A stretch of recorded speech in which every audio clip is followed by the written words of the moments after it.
Salut les fous du ballon, j'espère que vous allez bien et bienvenue dans une nouvelle vidéo. Aujourd'hui, on analyse le match entre la Suisse et l'Espagne. C'est parti.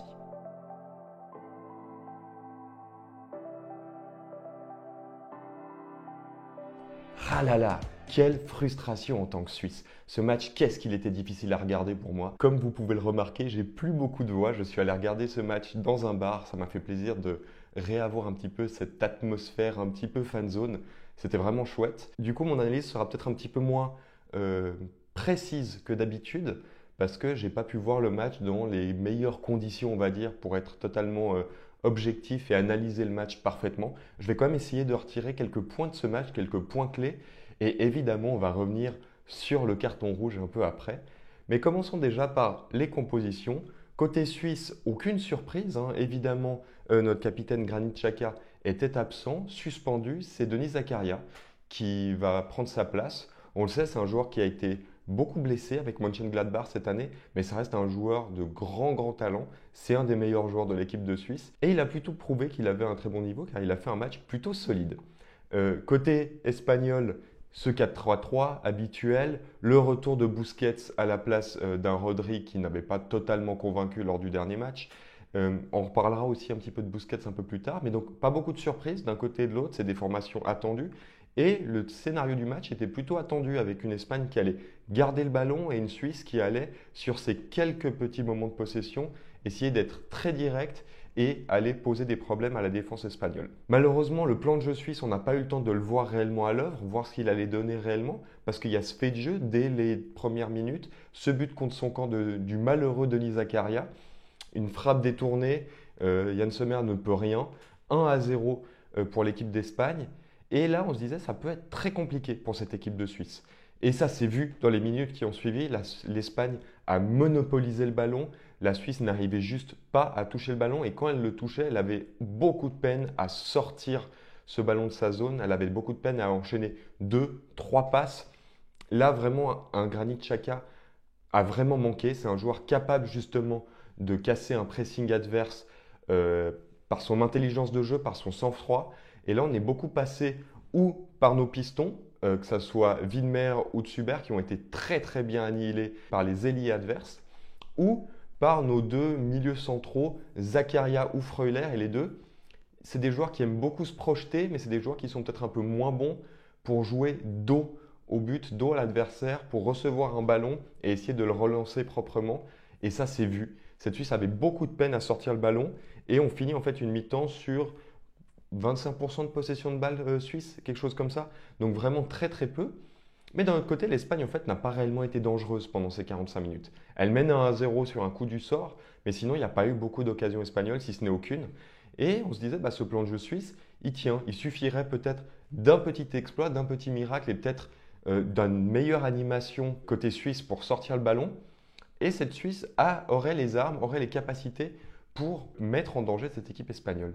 Et Petkovic a très bien géré ça à la mi-temps et on a vu une équipe de Suisse beaucoup plus intéressante à la relance en deuxième période. Notamment avec un Shaqiri qui enfin revenait pour chercher des ballons. C'est ce joueur qui est capable justement de péter un pressing grâce à un dribble, grâce à un petit peu de magie. Et il l'a fait une ou deux fois et c'est là où la Suisse a pu être dangereuse. Cette Suisse a été capable de venir réellement dans les 16 mètres ou en tout cas dans la moitié de terrain espagnol faire un peu de jeu.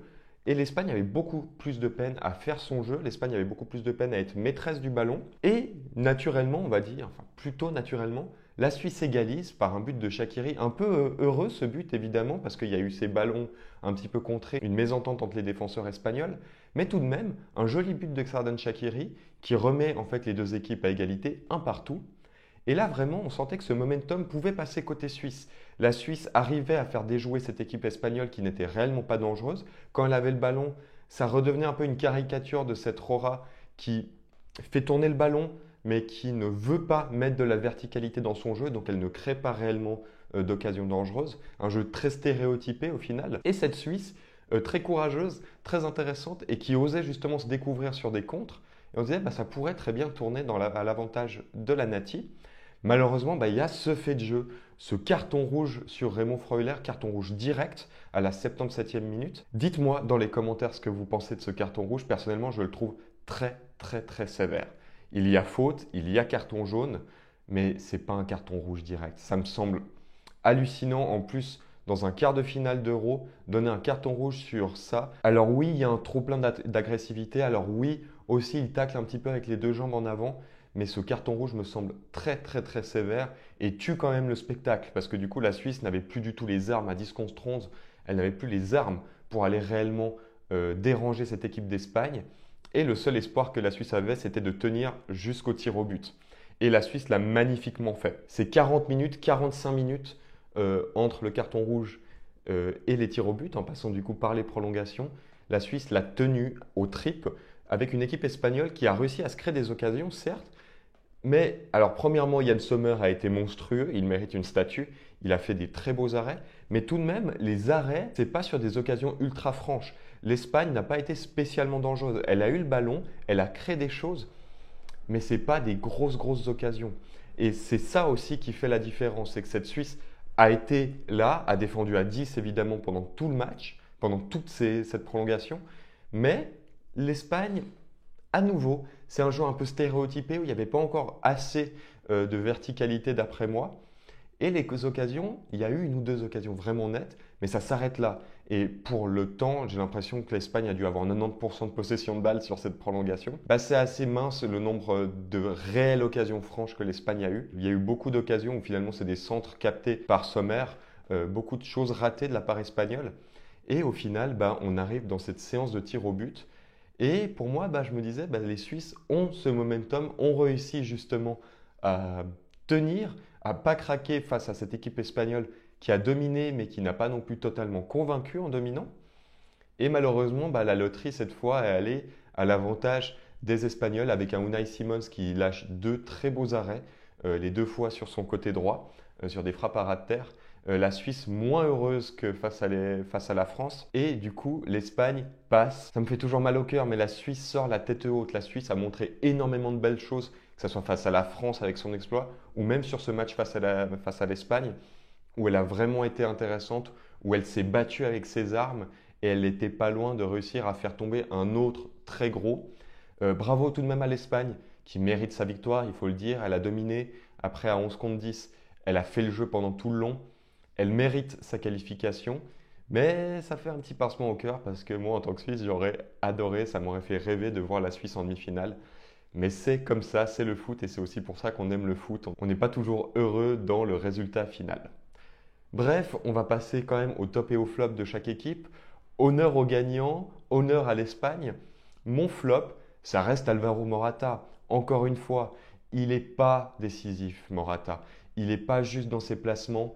Il n'a pas eu énormément d'occasions et quand il les a eues, il les a galvaudées. Encore une fois, c'est un joueur qui est en manque de confiance, ça se ressent. Mais tout de même, il s'est créé des occasions et il doit en mettre une au fond. Ça reste un joueur d'un grand standing et il doit être capable d'en mettre une au fond.